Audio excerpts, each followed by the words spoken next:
ఈ video skip చేస్తే ఇంట్లోనే ఈజీగా చేసుకునే ఉప్పు శనగల ప్రాసెస్ కూడా మీరు మిస్ చేసినట్టే అండి. కాబట్టి వీడియో ఎండ్ వరకు చూసేసేయండి.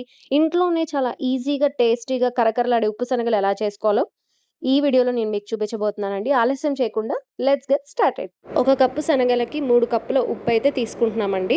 ఒక బాండీలో ఉప్పు బాగా వేడైన తర్వాత మనం నీట్‌గా కడిగి పెట్టుకున్న శనగలను అయితే ఇట్లా వేసుకుంటున్నాము. ఈ ప్రాసెస్ అంతా మనం హై ఫ్లేమ్‌లోనే చేయాలండి. అండ్ ఆల్సో ఉప్పు బాగా హీట్ అయిన తర్వాతే మనం ఈ కడిగిన శనగల్ని వేయాలి. తడంతా ఆరిపోయేదాకా అవసరం లేదండి. కొంచెం తడిగా ఉంటేనే ఆ ఉప్పు అనేది కొంచెం ఆ శనగలకి పట్టి టేస్ట్ అనేది చాలా బాగుంటది. నేను చూపిస్తున్న ఇలాంటి జల్లెడ గరిటె తీసుకోవడం వల్ల మనం శనగల్ని ఉప్పు నుంచి ఈజీగా వేరు చేసేయచ్చండి. అవి ఒకసారి ఫ్రై అయిపోయిన తర్వాత. కాబట్టి ఇలాంటి జల్లెడ గరిటెని ప్రిఫర్ చేయండి. ఒక 10 నిమిషాల తర్వాత చూసారా మెల్లిమెల్లిగా ఆ ఉప్పు శనగలు అయితే తయారైపోతున్నాయి. సో అదేనండి ప్రాసెస్. ఇక్కడ నేను చూపిస్తున్నట్టు ఈజీగా మనం ఉప్పు అనేది సపరేట్ చేసేసి మనం ఒక ఆరిన తర్వాత కంటైనర్లోకి పెట్టుకుంటే ఉప్పు శనగలు రెడీ. మీరు కూడా ట్రై చేసి ఎలా వచ్చిందో కామెంట్ బాక్స్లో కామెంట్ చేయండి. Thank you for watching the video.